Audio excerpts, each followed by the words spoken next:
നമസ്കാരം, സഹ്യ ന്യൂസിലേക്ക് സ്വാഗതം. 3 ദേശീയപാതകൾ, റെയിൽപാളം, വിമാനത്താവളത്തിലേക്ക് എളുപ്പവഴി. വിഴിഞ്ഞത്തെ തൂത്തെറിയുമോ തൂത്തുക്കുടി? തൂത്തുക്കുടിയിലെ വിഒ ചിദംബര തുറമുഖത്ത് പുതിയ രാജ്യാന്തര കണ്ടെയ്നർ ടെർമിനൽ കൂടി ഉദ്ഘാടനം ചെയ്തതോടെ ഇന്ത്യയുടെ തുറമുഖ ഗതാഗത രംഗത്തെ പ്രധാന ലക്ഷ്യസ്ഥാനമായി മാറുകയാണ് തമിഴ്നാട്. ചെന്നൈ, എണ്ണൂർ, തൂത്തുക്കുടി എന്നീ 3 വൻ തുറമുഖങ്ങൾക്ക് പുറമെ വലുതും ചെറുതുമായ 17 തുറമുഖങ്ങളുമായി ഇന്ത്യയുടെ സമുദ്ര വ്യാപാര രംഗത്തിന് മുതൽക്കൂട്ടാകുകയാണ് സംസ്ഥാനം. വിഒ ചിദംബര രാജ്യാന്തര കണ്ടെയ്നർ ടെർമിനൽ കൂടി വന്നതോടെ പോർട്ട് സിറ്റിയായ തൂത്തുക്കുടി കണ്ടെയ്നർ കപ്പലുകളുടെ പുതിയ ലക്ഷ്യസ്ഥാനമായി മാറും. തൂത്തുക്കുടിയിലെ വിഒസി തുറമുഖത്ത് 38,000 കോടിയിലധികം രൂപയുടെ വികസന പ്രവർത്തികൾക്ക് കൂടിയാണ് ഇന്നലെ തറക്കല്ലിട്ടത്.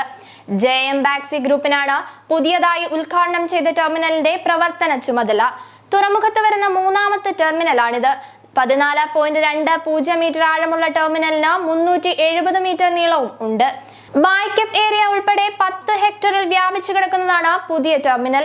6 ലക്ഷം TEU കണ്ടെയ്നറുകൾ കൈകാര്യം ചെയ്യാനുള്ള ശേഷിയും പുതിയ ടെർമിനലിന് ഉണ്ട്.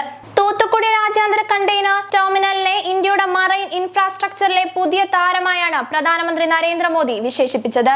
ഇന്ത്യയുടെ സാമ്പത്തിക വളർച്ചയിൽ തമിഴ്നാട്ടിലെ തുറമുഖങ്ങൾ പ്രധാന പങ്ക് വഹിക്കുമെന്നും സംസ്ഥാനം വൈകാതെ സമുദ്ര വ്യാപാരത്തിന്റെ പ്രധാന കേന്ദ്രമായി മാറുമെന്നും മോദി പറഞ്ഞു. പ്രധാന 3 ദേശീയപാതകളാണ് പോർട്ട് സിറ്റിയായ തൂത്തുക്കുടിയെ പുറം ലോകവുമായി ബന്ധിപ്പിക്കുന്നത്. ദേശീയപാത 138, ദേശീയപാത 38, ദേശീയപാത 32. തുറമുഖത്തേക്ക് നീളുന്ന ഡെഡിക്കേറ്റഡ് റെയിൽവേ പാതയും തൂത്തുക്കുടിയെ സമുദ്ര വ്യാപാരത്തിന്റെ പ്രധാന കേന്ദ്രമായി മാറ്റുന്നു. തുറമുഖത്തു നിന്നും 20 കിലോമീറ്റർ ദൂരത്തിലാണ് തൂത്തുക്കുടി രാജ്യാന്തര വിമാനത്താവളം. വിമാനത്താവളത്തെയും തുറമുഖത്തെയും തമ്മിൽ ബന്ധിപ്പിക്കുന്ന പ്രത്യേക സംസ്ഥാന പാതയും തൂത്തുക്കുടിയുടെ മറ്റൊരു പ്രത്യേകതയാണ്. തൂത്തുക്കുടിയിലെ പുതിയ രാജ്യാന്തര ടെർമിനൽ കേരളത്തിന്റെ പ്രതീക്ഷയായ വിഴിഞ്ഞത്തിന് ബദലാകുമോ എന്ന ആശങ്കയുണ്ട്. 18 മീറ്റർ സ്വാഭാവിക ആഴമാണ് വിഴിഞ്ഞത്തിനുള്ളത്. ഇത് 20 മീറ്ററായി വർദ്ധിപ്പിക്കാൻ സാധിക്കുമെന്നതാണ് വിഴിഞ്ഞത്തിന്റെ പ്രത്യേകത. എന്നാൽ വിഴിഞ്ഞത്തെ പുറം ലോകവുമായി ബന്ധിപ്പിക്കുന്നത് ഒരേയൊരു ദേശീയപാതയാണ്. നിലവിൽ 6 വരി പാതയായി വികസിപ്പിക്കുന്ന ദേശീയപാത 66. മാത്രമല്ല, തൂത്തുക്കുടിയിലേതുപോലെ റെയിൽവേ ലൈൻ വിഴിഞ്ഞം തുറമുഖത്തേക്ക് ഇല്ലെന്നതാണ് പോരായ്മ. തുറമുഖത്തെ തിരുവനന്തപുരം രാജ്യാന്തര വിമാനത്താവളവുമായി ബന്ധിപ്പിക്കാൻ പ്രത്യേക പാതയില്ലെന്നതും വിഴിഞ്ഞത്തിന് തിരിച്ചടിയാണ്. എന്നാൽ 10.27 കിലോമീറ്റർ റെയിൽവേ ലൈൻ ഉടൻ വിഴിഞ്ഞത്തേക്ക് പണിയുമെന്ന് തുറമുഖ മന്ത്രി VN വാസവൻ പറഞ്ഞു. 9.2 കിലോമീറ്റർ ദൂരം റെയിൽവേ ഉയരപാത നിർമ്മിക്കും. ഇതിനായി സ്ഥലം ഏറ്റെടുത്തു. റെയിൽവേ ലൈൻ സംബന്ധിച്ച് DPR ആയിട്ടുണ്ട്. കൊങ്കൺ റെയിൽവേക്കാണ് നിർമ്മാണ ചുമതല. ദേശീയപാതയുടെ അപ്രോച്ച് റോഡിനായി 1,610 കോടി രൂപയാണ് സംസ്ഥാന സർക്കാർ അനുവദിച്ചത്.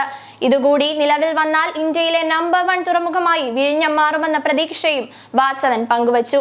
ശേഷിയുടെ കാര്യത്തിൽ തൂത്തുക്കുടിയേക്കാൾ മുന്നിലാണ് വിഴിഞ്ഞം. ആദ്യഘട്ടത്തിൽ 10 ലക്ഷം TEU ശേഷിയാണ് വിഴിഞ്ഞത്ത് കൈകാര്യം ചെയ്യാൻ സാധിക്കുക.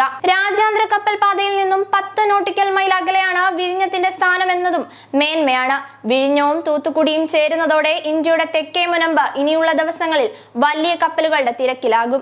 ഭാവിയിൽ ഇന്ത്യ സമുദ്ര വ്യാപാര രംഗത്ത് നിർണായക ശക്തിയായി മാറുമെന്നാണ് പ്രതീക്ഷ.